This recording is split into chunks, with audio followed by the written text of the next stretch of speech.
East Bengal এটা শুধু একটা ফুটবল ক্লাব নয়, এটা 100 বছরের অপেক্ষা, বিশ্বাস আর লড়াই। লাল আর সোনালি রঙে লেখা আছে অগণিত স্বপ্ন, যেখানে হার মানে না কেউ, না মাঠে না জীবনে। গ্যালারিতে বসে যারা চিৎকার করে, রাস্তায় নামলে যারা পতাকা তোলে, হারলেও যারা বলে আগামী ম্যাচে জিতবই, ওরাই ইস্ট বেঙ্গল। ওদের জন্য 12th ম্যানের প্রচেষ্টা, সৎসঙ্গ।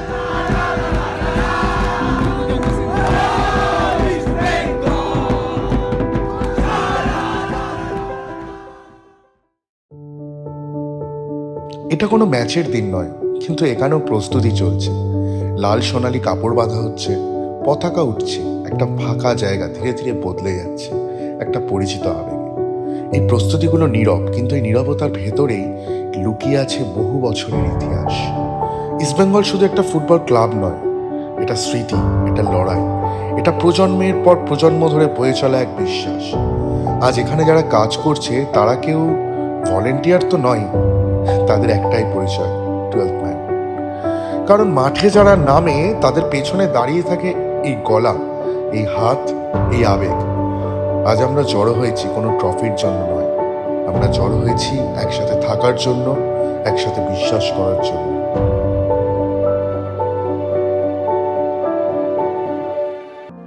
কয়েকজনকে আলাদাভাবে মেনশন না করলেই নয়, যারা আমাদের সঙ্গে এক্সট্রাঅর্ডিনারিভাবে হেল্প করেছে।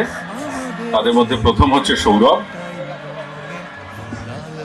আমাদের আর্ট বা যে ওয়ালটা আমরা তৈরি করেছি তাতে স্ট্রংলি আমাদের মারাত্মকভাবে সাপোর্ট করেছেন সুচিস্মিতা আর দীপায়ন, টুকাই, অন্তরিক্ষ, রাজীব, সবার নিরলস পরিশ্রমের জন্য আজকে আমরা এই দিনটা দেখতে পারলাম।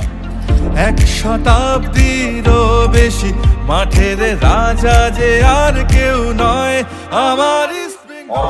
অর্ক ভাদুরীকে বরণ করে নিচ্ছি। অর্ককে দিয়ে আমরা অটোই এই প্রোগ্রামটাকে এখন আস্তে আস্তে এগিয়ে নিয়ে যাবে, এবং তার সঙ্গে থাকবে দ্য ওয়ান অ্যান্ড অনলি ঈশান মজুমদার। আশা করি আপনাদের এই পিরিয়ডটা, এই সময়টা আমরা ভালো মতো ইস্ট বেঙ্গল যাপন করতে পারবো। ব্যক্তিগতভাবে আমি খুব প্রিভিলেজড মনে হচ্ছে যে এখানে আসতে পারার জন্য। আমাদের অর্জুনদা এবং শতদা 12th ম্যানের পক্ষ থেকে প্রসেনজিৎ দার কাছ থেকে উপহার নিচ্ছেন। ফ্যান্টাস্টিক শুরু।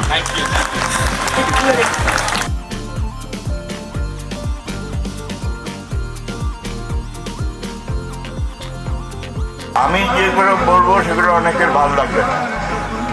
আমার কথা হচ্ছে, আমার বাঙালিরা এখন ফুটবল কেন খেলে না? বাঙালির ঘরে এখন তো তাও মোটামুটি খাওয়ার পাওয়া যায়। বাঙালির ঘরে আগে আমরা খেতাম মুসুর ডাল আর মুসুর ডালের বড়া, এই খেয়ে আমরা দাফাতে বুঝি।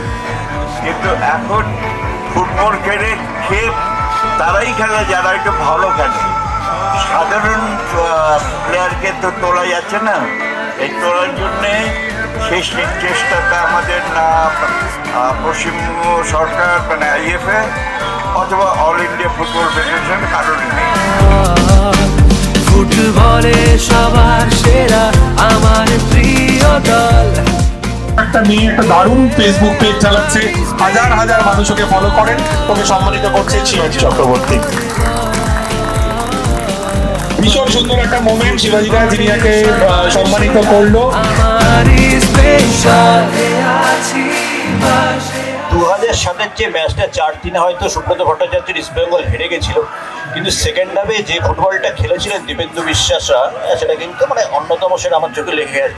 এবং আলভিটো ডিকোনা, ওই যে ফাইট ব্যাক 45 মিনিট, যখন ইস্ট বেঙ্গল ফার্স্ট হাফে হারছে, আমরা ড্রেসিং রুমের নিচে মানে পুরোনো সল্টেক স্টেডিয়াম, তখন আমরা টানেলের ওখানটায় অপেক্ষা করতাম এখানে। এবং একটা জিনিস দেখার জন্য, তখন মোহনবাগানের ম্যানেজার ছিলেন দেবাশিস দত্ত, বেঞ্চে বসতেন, এবং ইস্ট বেঙ্গলের ছিলেন স্বপন বল। এবং টিম নামার আগে স্বপনদার ওই যে একটা ইন্সপিরেশন না, মানে হাত পা ঝাঁকিয়ে ওটা দেখার লোভে না, ওই আরও পুরোনো বাথরুমের পাশে লুকিয়ে থাকতাম, যারা পুলিশ কর্মী দাঁড়াতে দিতেন না, কিন্তু ওইটুকু স্লট আমরা ওইখানে টিমটা নামার আগে পর্যন্ত। এই যে একটা অসম্ভব অভিব্যক্তি, মানে যে কোনো ফুটবলারকে তাতানোর জন্য যথেষ্ট। হাত পা মুছলে যেভাবে বডি ল্যাঙ্গুয়েজ, ওই রকম জিনিস আমি আর দেখতে পাইনি।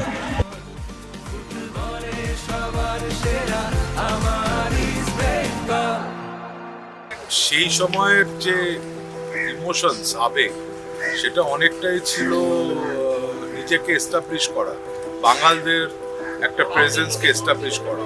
একদম এরকম কার্নিভাল হওয়ার একদম দরকার আছে, এবং আমরা যারা নতুন জেনারেশন, যারা এখন মানে যারা ইস্ট বেঙ্গলকে ভালোবাসে, এখানে যেসব পুরো ইস্ট বেঙ্গলের হিস্ট্রি লেখা আছে, তো এখান থেকে অনেক কিছু শেখাও যাচ্ছে এবং একটা পজিটিভ ভাইবও আসছে। তো আমার মনে হয় এরকম কার্নিভাল আরও হওয়া উচিত। ম্যান যখন স্টার্ট হয়েছিল তখন স্টিফেন কনসেন্টাইন এরা, তখন ভিউয়ার্স কম ছিল। আমি জাস্ট ফার্স্ট, তখন আমি আউট অফ সেশন, এখানে থাকতাম না, আমি বাইরে চাকরি করতাম। তো সেই সময় থেকে প্রথম 12th ম্যান দেখা শুরু।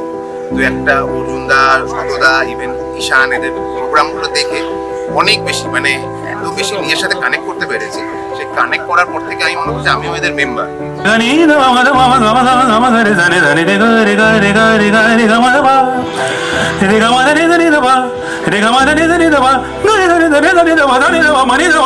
সেই যে ছোঁয়া সন্ধের বাঁকে, সেই যে ছোঁয়া সন্ধের বাঁকে ছুঁয়ে আছো আজো এ আমাকে, সেই যে ছোঁয়া নিরে গামা বাবা রে গামা রে গামা রে নিরে গামা বাবা রে মানে গামা বাবা রে গা রে গা রে গামা গামা রে গামা রে গা রে গামা রে মানে গামা রে বাবা রে যাবা রে যাবা রে এই যে নিশ্চয়ই ভালোই খেলবেন। তো সুভাষ বর্মন বললেন যে নাথিং টু লুজ, মানে millions and millions of supporter, তাদের আবেগের কোনো দাম নেই।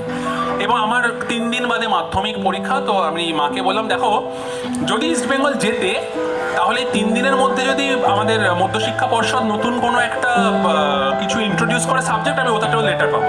আর যদি না যেতে তাহলে কিন্তু আমি কথা দিতে পারছি না, তাহলে আমি মোটামুটি পরীক্ষা দিয়ে আসবো, পাশ করে যাবো। এবার আমার মা তো সকাল থেকে ঠাকুর ঘরে বসে পড়েছেন লিটারালি, যে ছেলে কি বলছে এরকম, তাই কিছুতেই আমায় খেলা দেখতে দেবেন না। তো আমার বাবা চিরকালে আমার বেশি বন্ধু ছিলেন, বাবা এসে বললেন এরকম তো হয় না, ওকে খেলাটা দেখতে হবে, তারপর ও ঠিক পড়াশোনা করে নেবে। এবং সেই ম্যাচটা আমরা 3-0 গোলে জিতি। রহিম নবী 2 গোল করে, সুনীল ছেত্রী লাস্ট গোলটা করে, এবং মাও হাফ ছেড়ে বাঁচেন, ঠাকুরকে গিয়েও প্রণাম করে আসেন। কিন্তু এই পুরো ঘটনাটা আমার স্মৃতিতে, মানে আমি আমার অন্তিম যাত্রার দিনও আমার স্মৃতিতে এই ঘটনাটা থাকবে, যে একটা দল হাঁটতে হাঁটতে হাঁটতে হাঁটতে হাঁটতে হাঁটতে হাঁটতে তো হঠাৎ ঘুরে দাঁড়ালো। আমার মনে হয় যে আমাদের ইস্ট বেঙ্গলের প্রত্যেকের চেতনায় আমরা যেখানে হাঁটতে হাঁটতে হাঁটতে হাঁটতে, সুমনের একটা গান আছে, মার খেতে খেতে বেধড়ক মার খেতে বেঁচে থেকে থেকে, আমার লাইনটা মনে নিয়ে, হ্যাঁ, বেঁচে নিতে যদি একবার বড় ভালো হতো। এটা ইস্ট বেঙ্গল, বেঁচে নিতে যদি একবার বড় ভালো হতো।